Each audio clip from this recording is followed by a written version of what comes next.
feminine view? Why?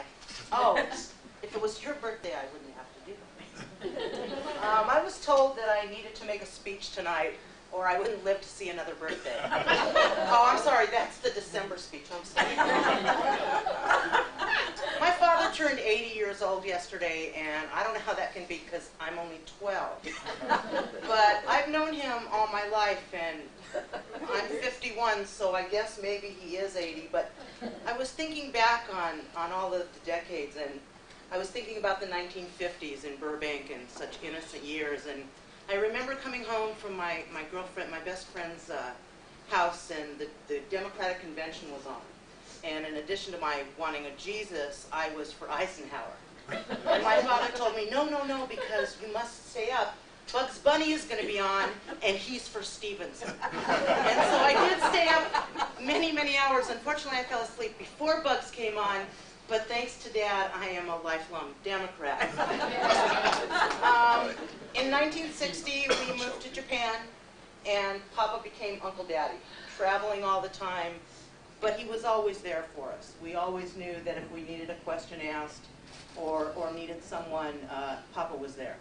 And I do remember one notorious night, however. Papa used to go every so often out to martini night with the boys. And I remember Mom getting a phone call, and I happened to be up that night. She said, I'll be back. And came back and... You're not supposed to tell me. Brought my father upstairs, and he seemed to be in quite a state, and being a young, innocent child, didn't realize that he was totally shit-faced.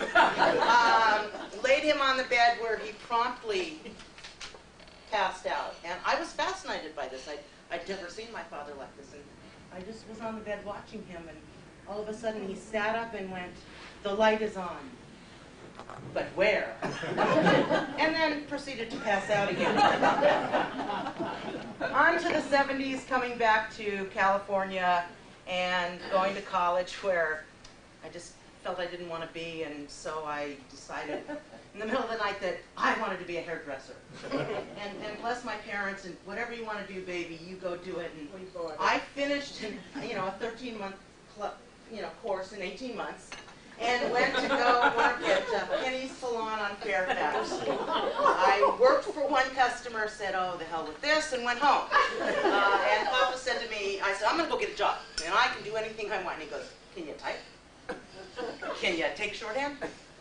So no, I couldn't. So once again, Papa paid for a new school where I learned to do all of those things and got a job and went out on my own. Then we come to the 80s, the dark years for the Lara family, where I became a Thompson, and we're just going to forget about that whole decade. To the 90s, where I find myself. I get rid of 260 pounds, the husband, and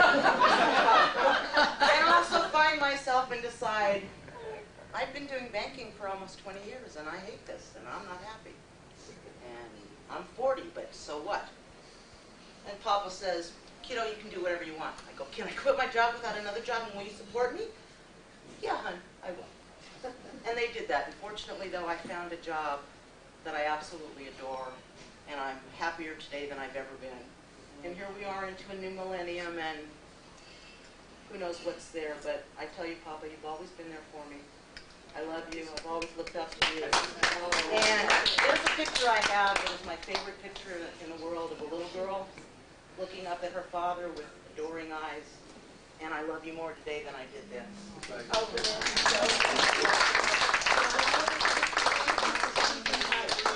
was able to hear everything.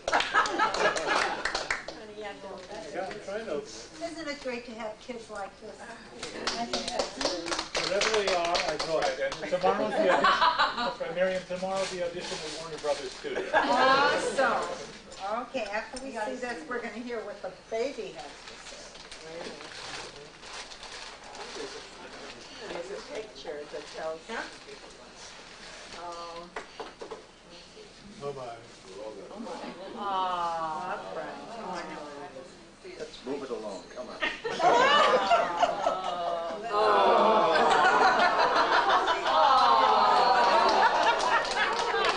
The adoration. Pass it around. looking up at a father. That's Donna. Ah. And her cousin Beverly. We'll and me. pass it around. What a photograph. And now I'd like to introduce Russell Razel of Van Dien. Russell Razel. Oh my God. I'm this old now. Let me tell you a story. When I graduated from college with a diversified liberal arts degree, I was equipped to basically flip hamburgers for a living. And my father was generous enough to get me a job as a receptionist at Pacific Architects and Engineers. Well, my first day there, one of the ladies, the secretaries, came up. She said, "You're Marty's daughter." Well, I have to tell you something. He not only respects women, he likes them. Now, that may sound like a very benign statement, but it really isn't. Well, we've all talked about how wonderful my father is. He's very eloquent. He's very intelligent. He has a joke for every occasion. He has an answer for every question. It may not be the right answer, but he has an answer for every question. I could go on for hours extolling the virtues of this wonderful man. But all I can tell you is this. I not only respect him, I like him. And I love him very much. Happy 80th. I love you so much.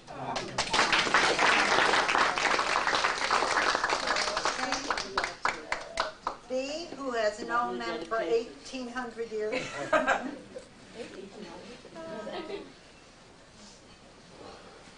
Generally, when we come to an 80th birthday from any member of our dinner club, we try to do a little roast. However, this was a very, very difficult task to do. To roast Marty, very, very difficult. So I decided that I would go out to his friends. So I interviewed approximately 35 friends of yours, Marty. And I Went to the yellow page? Never mind, never mind. There's a lot of people that we didn't invite who were dying to come tonight. But let's move on. So, I asked all these 35 people the same questions. What do you like about Marty Lara? Oh, the answer is, oh, he's a doll. He's a real nice guy. He's very charitable. He's generous. He's a great person to work with. He always has a smile and a little story to tell you. And he's a real mensch, and so on. My next question to these same people was, what don't you like about Marty Lara? There was absolute silence. I just couldn't believe it. It's amazing. Not one single negative reply. So maybe I think I asked the wrong 35 people. In any event, everyone agreed that you were a wonderful, dear, loving person, and we in the dinner club, we all agreed with that. Hi, Martele, you're one of the sweetest, dearest people on this earth, and we've been friends for almost 50 years. We traveled together, we've cried together, we've laughed together, and who else but you and I can sing 3 stanzas of "'Twas on the Isle of Capri." And who else but the Laras and Brownsteins would only find a motel with the close proximity to a Baskin-Robbins ice cream parlor. In any event, you are one of our best theater buddies, and since we've already paid for this next season, you better stay good and healthy. 27 years ago, our granddaughter Jen was planning her wedding, and she only wanted a garden wedding. So Marty and Edie offered their beautiful home on Loring Street in Westwood, and our kids were absolutely delighted. So came the day of the wedding. Everything was beautiful. The flowers were in place. Everything was just wonderful. And I'm looking around, and something was different. And all of a sudden, it hit me. Marty and Edie Lara decided to paint the outside of this 2-story house just so it would look nice for the wedding. I mean, how good can you be? You both are so precious to us and to all of us, and we wish from the bottom of our hearts many, many happy more birthdays and many more years together with you and Edie by your side. and we'll just continue on this path that we've always done, and that's the path of good friendship, doing a lot of eating and dieting.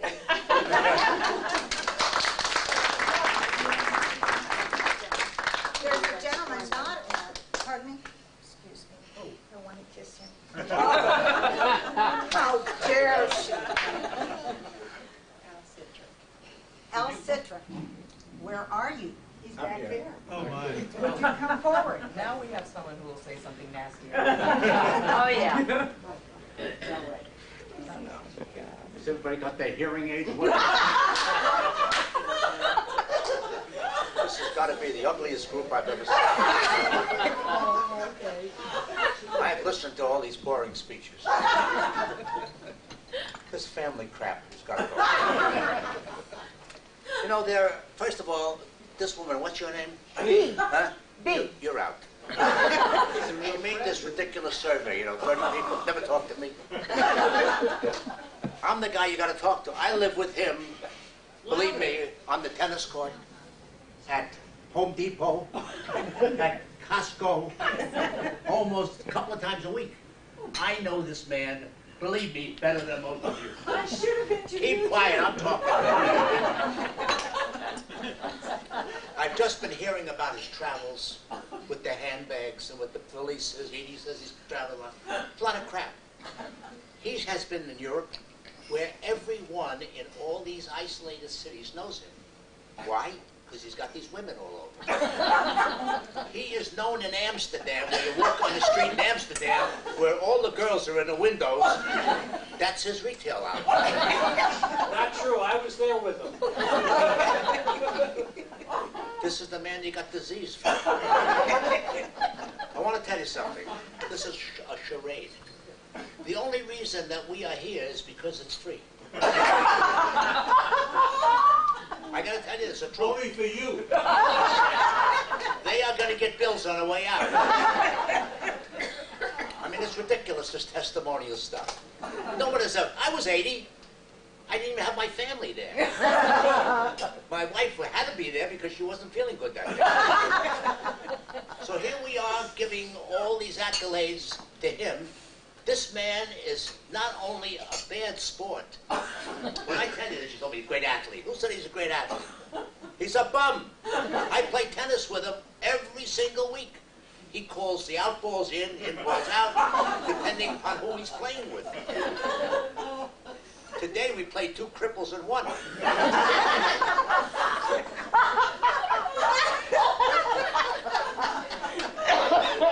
All I want to say is really, I was trying to decide tonight what kind of clothes to wear, because it's a happy occasion, supposed to. So I wore black.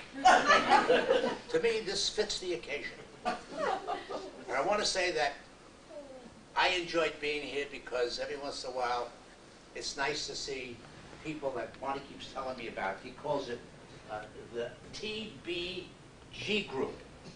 And after many years, you say, have you been to the TBG group? What is that? That's the Burbank group.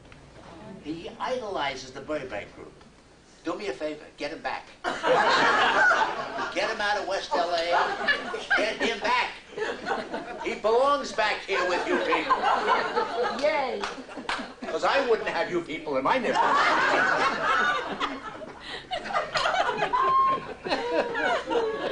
I'm going to leave you now. Really? What was that thing you were talking about before? This lady got up first. You want to hear it again? That was the worst I've ever heard. No one understood what you said. I didn't understand you. I'm never going to invite you to a party. Thank you very much. That's very kind of you. Anyway, I want to say that it's nice being here because it's nice to get really out of the West LA and get some this kind of air, you know. Fresh air. And it is fresh air. Mind your own business again. Next time she makes a survey, she'll talk to me. She'll get the truth. Thank you. Good luck. Bye-bye. Not going to say anything nice.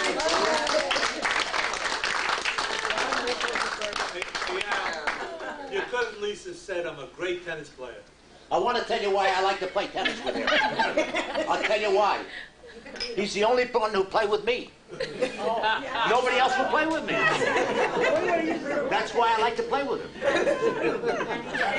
That is a testimony, that's your testimonial. Scott, no one's asking you. After people, Oh, Lenny. okay, would someone take the camera? Lenny wants to say something. I'm leaving. I'm It's a leaving. mutual love affair. I had to make notes for this. You've been standing in front of the That's star, all right. Lenny. That's all right. That's okay. Lenny, you look better from this I'm side. leaving. Give me back my camera. Leonard, stand right over here, so I can hear you. That's it. I'm Yeah. leaving. Lenny, talk in her ear so she can. No, I can hear him.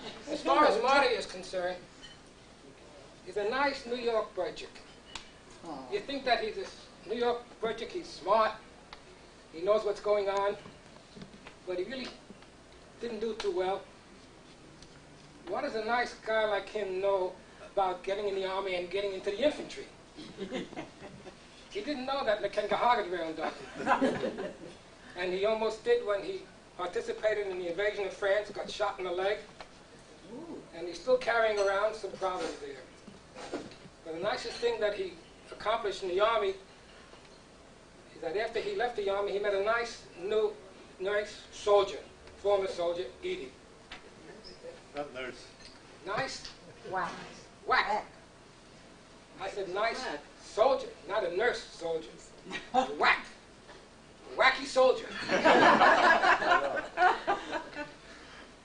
And they came back and he then decided to do something meaningful and he became a CPA, went to a very nice school in New York City College, which is a difficult school.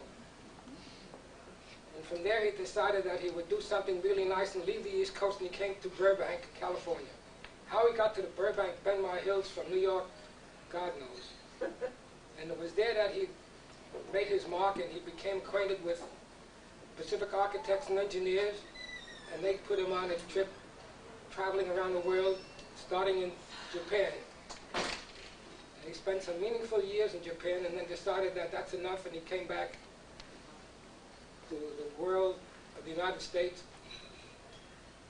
and started then with us in the Dinner Club. They started when they returned back to the States. And there's one thing about Marty that is very comfortable, and that is you never have to worry about what he's thinking. If you ask him a question, you will know ahead of time what the answer is going to be.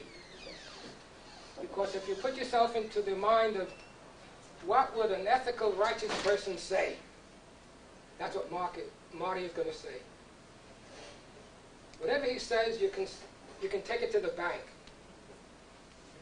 What you see is what you get, and there is a man that really fits the definition of a mensch. Whenever you ask him, you can know what the answer is ahead of time, because that's what he'll say, what is right. And Marty I count as one of my easy friends to get along with, because I never have to wonder about what he's saying, what he's thinking, because I can predict it. And what he'll say is right. He's a very ethical person and a mensch. Marty, happy with you. Thank you. Truly, I am so pleased that all of you were here for my 80th birthday. And these friendships... Especially you. Me too, always. You want us now? It wouldn't have gone without me. But it's a manifestation of true friendship. Our Burbank group, which goes back many, many years. Our first neighbor in Burbank, Cappy Fogel. And I remember the time we went out to look at our houses that were being built. And Edie said to me, "Do you think we have Jewish neighbors?" And at that time, Cappy's mother came out, and she looked up and she said, "Knew one of you kids moving in?" I said, "We got it made." And Bernie Kaufman lived behind Cappy, and Al and Jerry lived next door to us. And we met the Burbank group through Benmar Hills, B'nai B'rith, and so forth. And it's been a wonderful 45 years. We went away for 6.5 years, and we came back, and as Edie says, it was just like what we were saying before we left. It was a friendship that is warm and close, and you couldn't ask for better friends. And during the interim, we've embellished on this group. We've got our in-town friends. And, I mean, there's a regret here and there. but truly, I'm glad to have reached this age. And I look forward to another 20 years.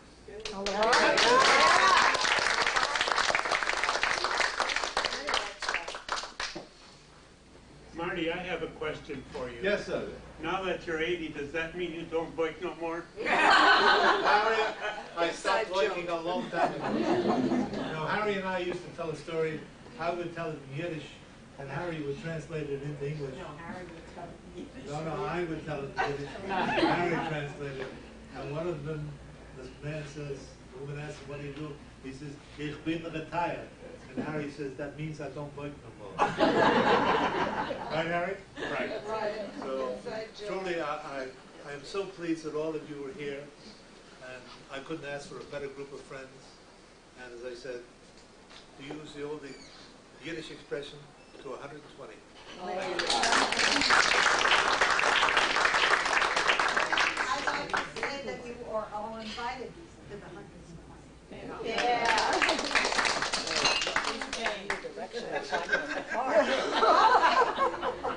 I'll pay. Sounds fair? I hope we're all there to go.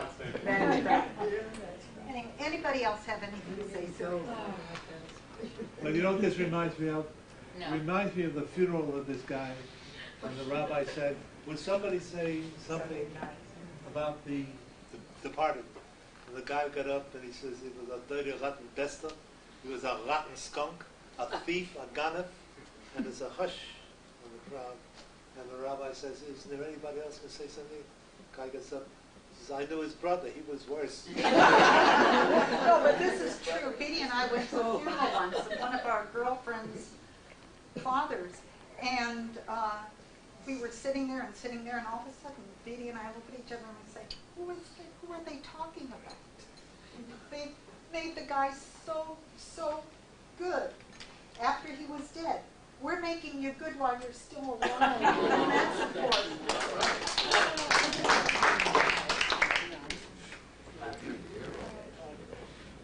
And I want to thank the Burbank group who paid for this. For the Burbank group. Truly, words cannot express my joy. Very loud. Okay. Where's the picture? I don't know, I gotta find the picture. Oh, there's the picture.